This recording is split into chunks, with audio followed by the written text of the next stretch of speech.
And there was something about this image that seemed to sort of capture people's imagination.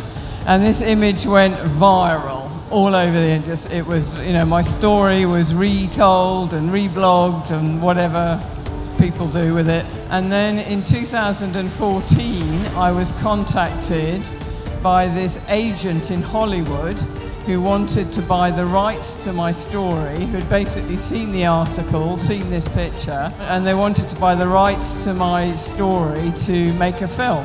It was also in Australia, in Queensland, where I had my first big accident.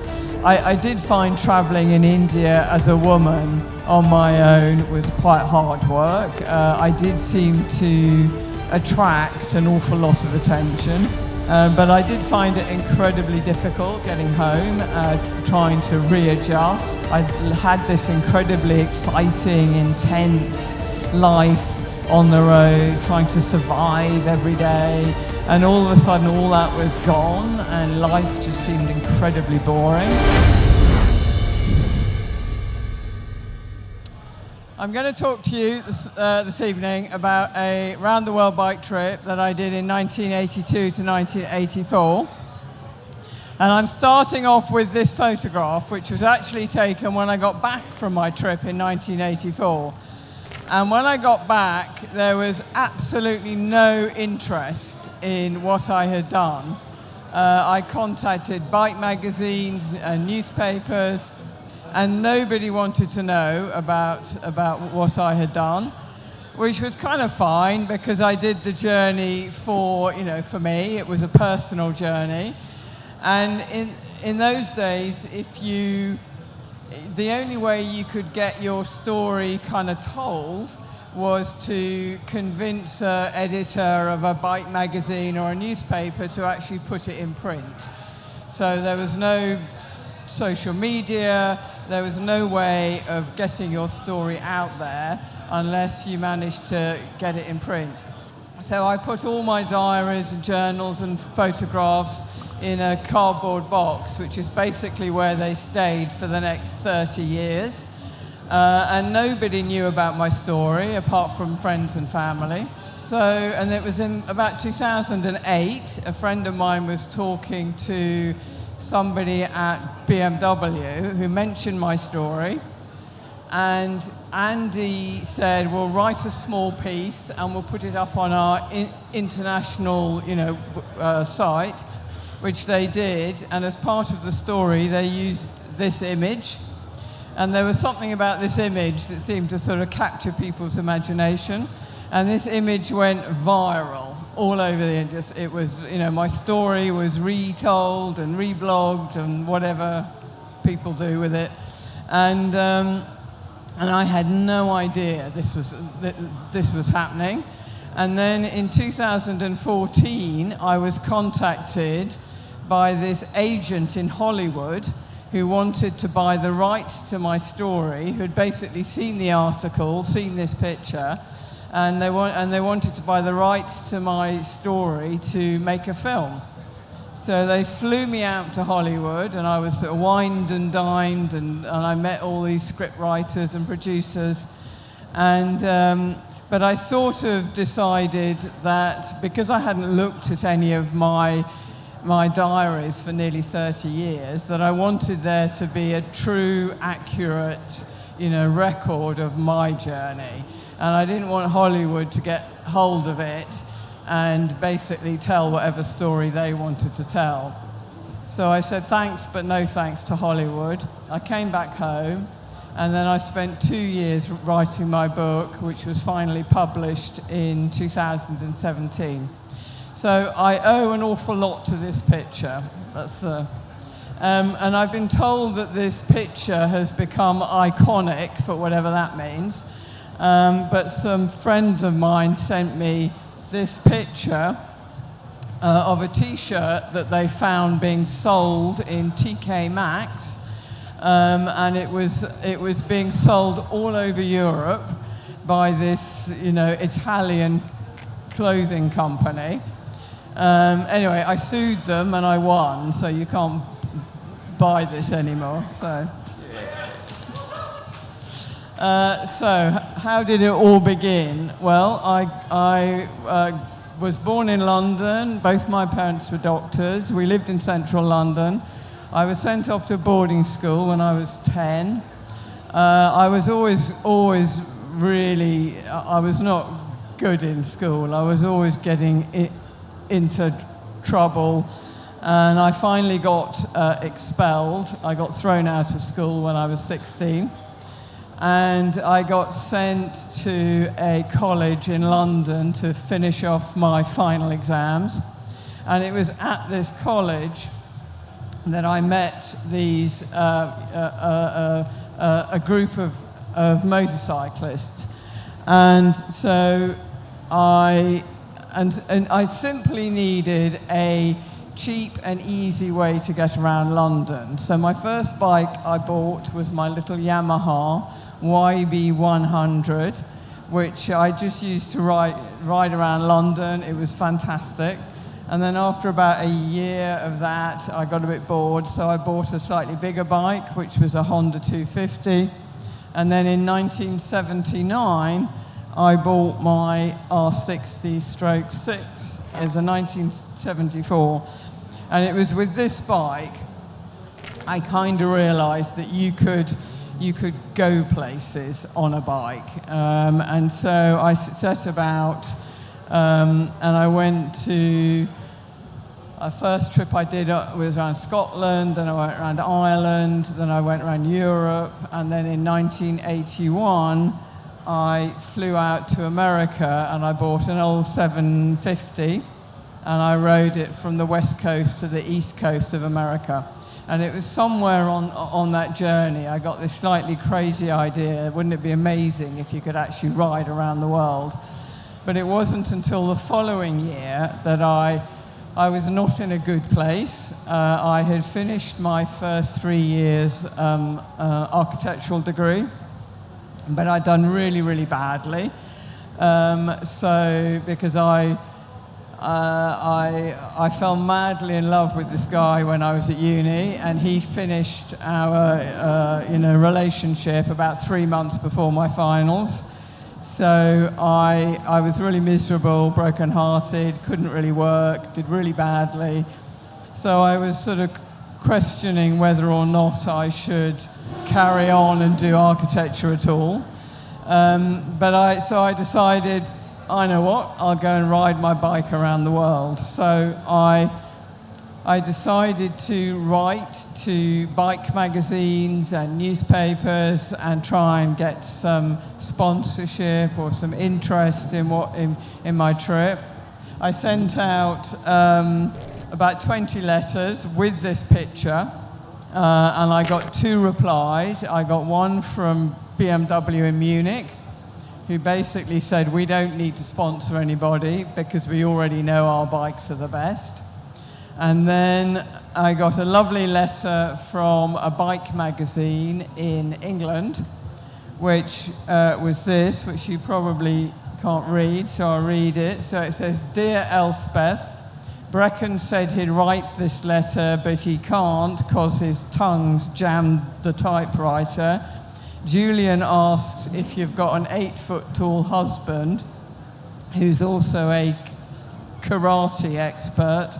Mike Clements has already formed the Elspeth Beard Appreciation Society and wants to know where in the world you're going to be so he can get there first. Me, I'd like to offer you sponsorship around the world, but I think it would be a waste and a shame for London. Best wishes, Dave Calderwood. Anyway, fortunately, I was not put off by that. If anything, I was even more determined that I was going to prove everybody wrong. So the first thing I did was I bought myself a Haynes manual, I bought myself some basic tools, and I set about taking my bike apart and learning all about it, because I knew that throughout the whole journey, the only person who was going to be able to fix my bike was me. So I learned that. So I left in October 1982, and because I'd traveled across America the year before, and I only had £2,500 when I left on my journey, which I knew wasn't going to be enough, but I hoped it would be enough to get me to, Australia or to New Zealand, where I could work and earn some more money. So I shipped my bike across to New York, then rode across the States to New Zealand, and then Australia. I arrived in Sydney with £50 left. I got 2 jobs. I worked there for 6 months and saved £5,000. And then I set around Australia, Indonesia, Malaysia, Thailand.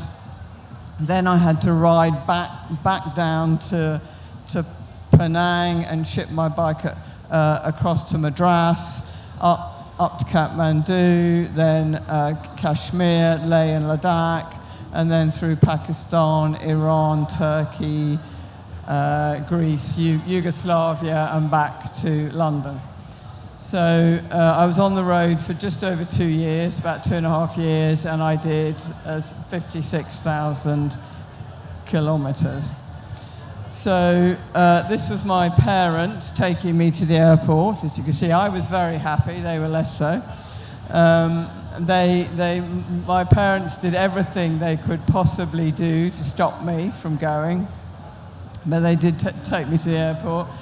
These were my first days on the road, and you can see when I left on my trip, I just had soft fold-over panniers and a bag strapped on the back and a tank bag. But I finally managed to get to Australia. This is where I lived for $20 a month. This was inside, so I painted it. I kept my bike with me in the garage. And it was also in Australia that I met this guy called John Todd. And John had travelled from Australia to Europe about 2 years beforehand. And he persuaded me that in Southeast Asia, India, Pakistan, all the countries I was about to go through, that I needed to make myself some proper, lockable, luggage. And you couldn't buy aluminium panniers because the whole kind of, adventure bikes didn't exist. The whole adventure bike world hadn't started. So I had to make my own panniers from scratch. So I spent 3 months making them, and then that was the final masterpiece. But although they didn't look very, very pretty, they were very practical. They were light, they were cheap, they were easy to repair, they were waterproof, so they did everything they needed to. Now this was John's bike, so he was the one that helped me make my panniers, and that's what he wanted me to do to my bike. So after six months, I had my panniers, I had my money, and I set off around Australia. Australia, for some reason, I thought was going to be really easy, but in fact, it was probably one of the harshest and most exhausting countries. It was incredibly hot. I was riding 400-500 miles every day, and you had the flies and the dust and the road trains and the kangaroos and the floods. So it was really quite mentally and physically exhausting. So these were the road trains that travel through the outback in Australia. And these things go about 80 miles an hour and don't stop for anything, so you just have to get off the road the whole time. It was also in Australia, in Queensland, where I had my first big accident. My front wheel went into a pothole, and I ended up cartwheeling my bike down the track. Unfortunately, I'd met up with this other bike the day before, so they kind of picked me up and looked after me. the ambulance had to come 200 miles just to pick me up. And I spent a week in hospital. And then I spent another week and a half fixing my bike. And then this was the road in South Australia, so there were terrible floods. And then half of the road in the central part of Australia was all dirt, and it had been really wet, and so it just turned it into a lake. So I ended up putting my bike in the back of the trailer, and I hitched this lift on this road train. And then finally managed to get down to Port Augusta, and then did the long ride across the Nullarbor, across to Perth in Western Australia. And it was along this bit of the road where I had my first problem with my bike. I was riding along and all this smoke, and literally it's just, you know, going across the Nullarbor is sort of 1,500 miles of that. I mean, there's absolutely nothing. They have roadhouses every 500 miles.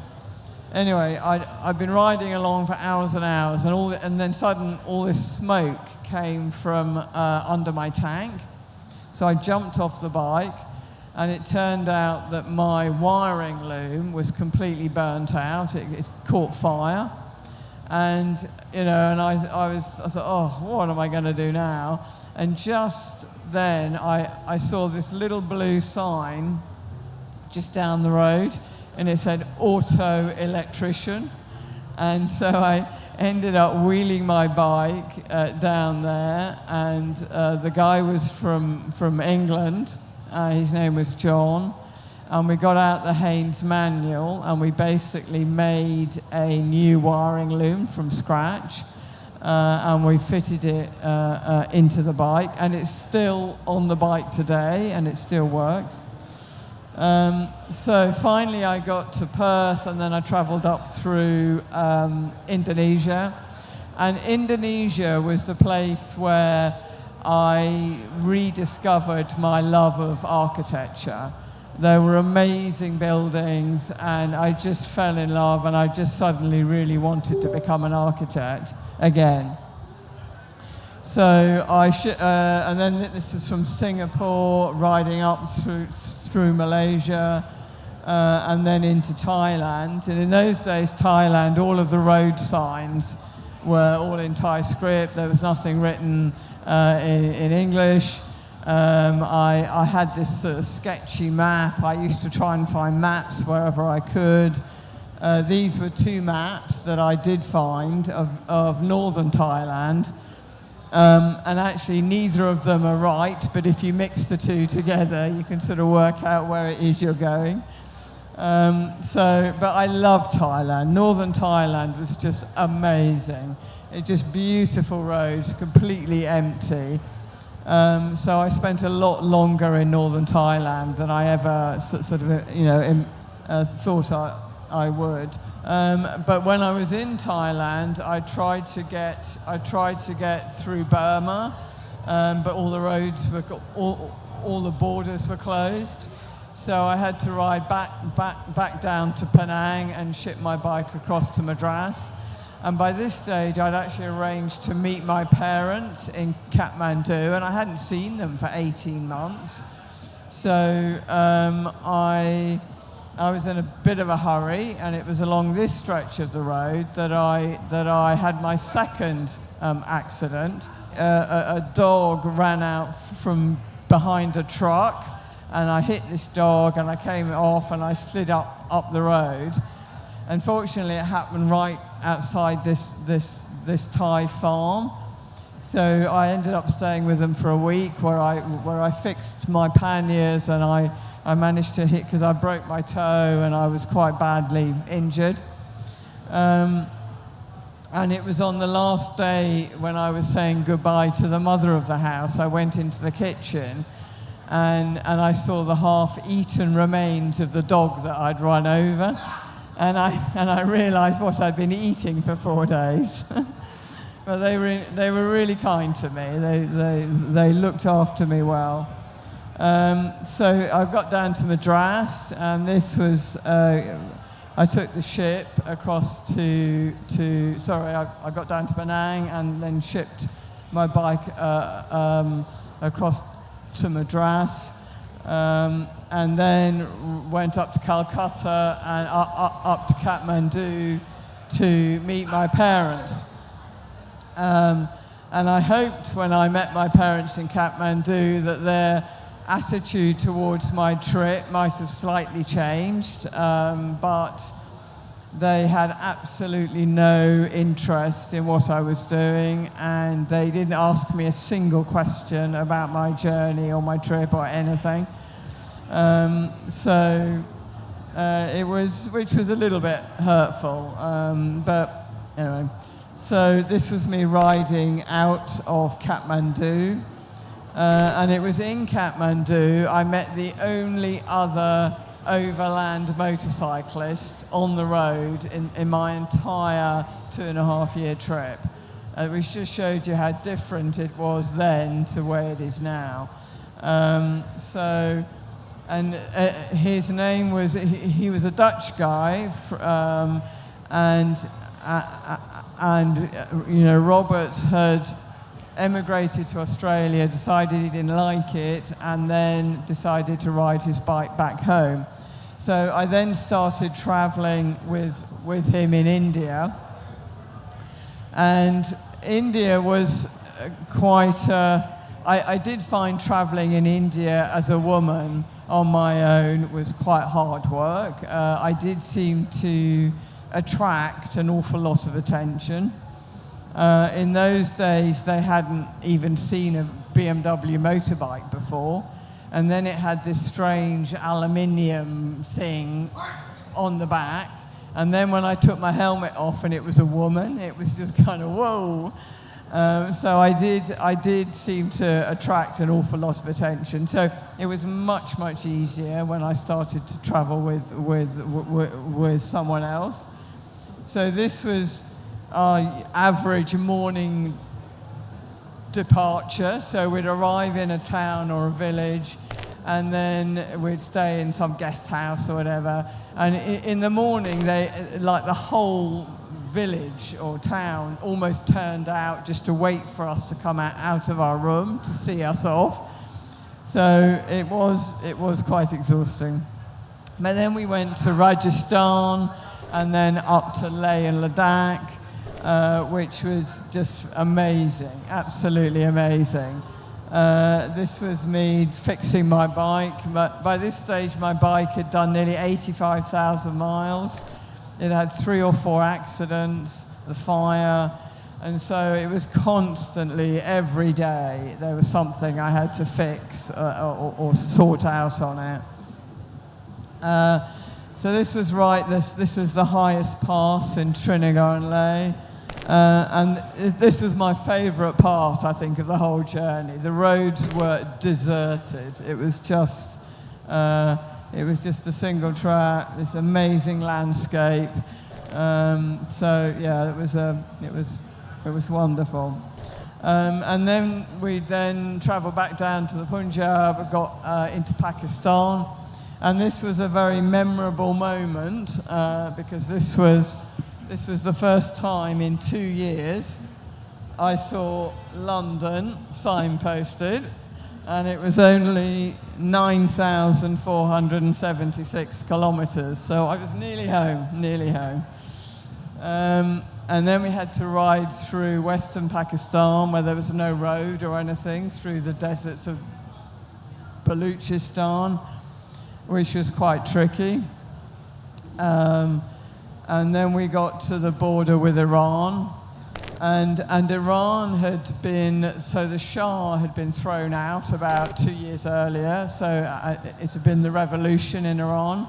And Iran was about the only country where I couldn't find out anything about the country at all. It was basically closed to tourists.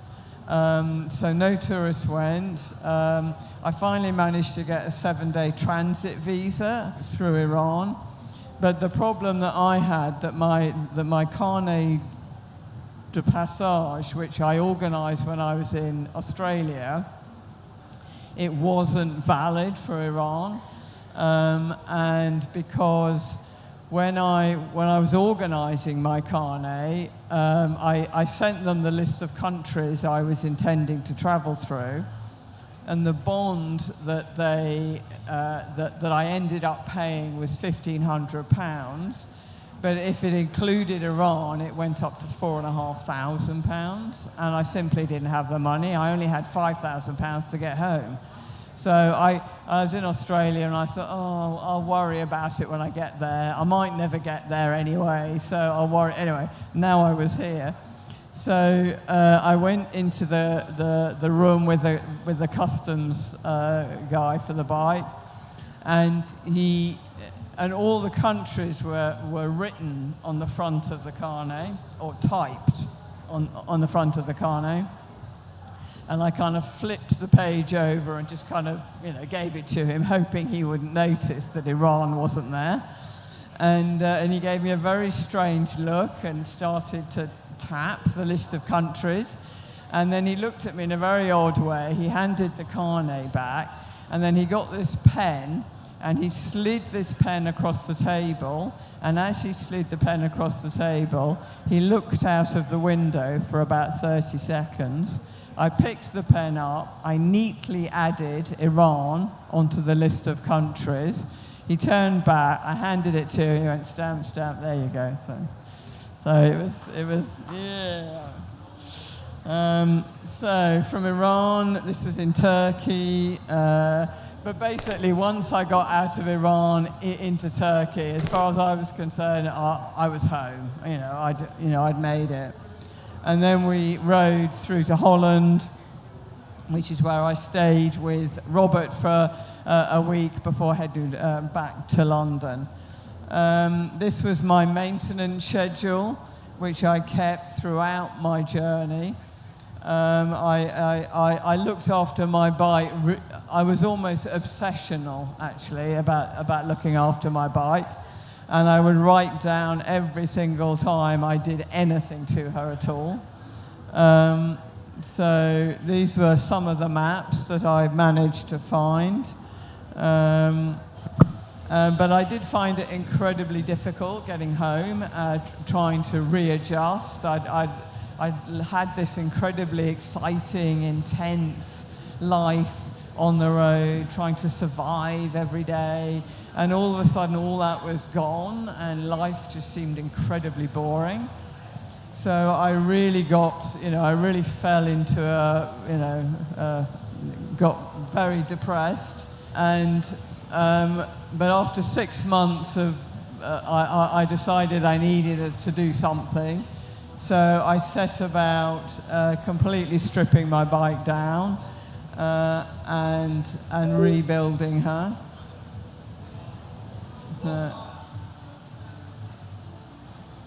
And there she is. So anyway, so after I did that, I decided to go back and finish off my architectural training. So I went back, and then it was but I was still bored, and I was still restless, and I still needed a project. So in 1988, a friend told me about this old water tower that was for sale. But I was told I would never get all the permits to live in it, to get into a house. But I ignored all of that and bought it anyway. And I then spent a year and a half fighting the council for them to give me the permits. I then spent the next 7 years of my life building the tower and converting it into my home, which was, another rather obsessional journey. But that's the living room. So that's the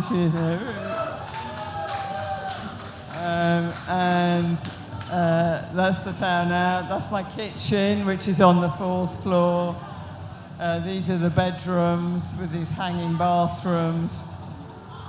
And that's the tower as she stands now.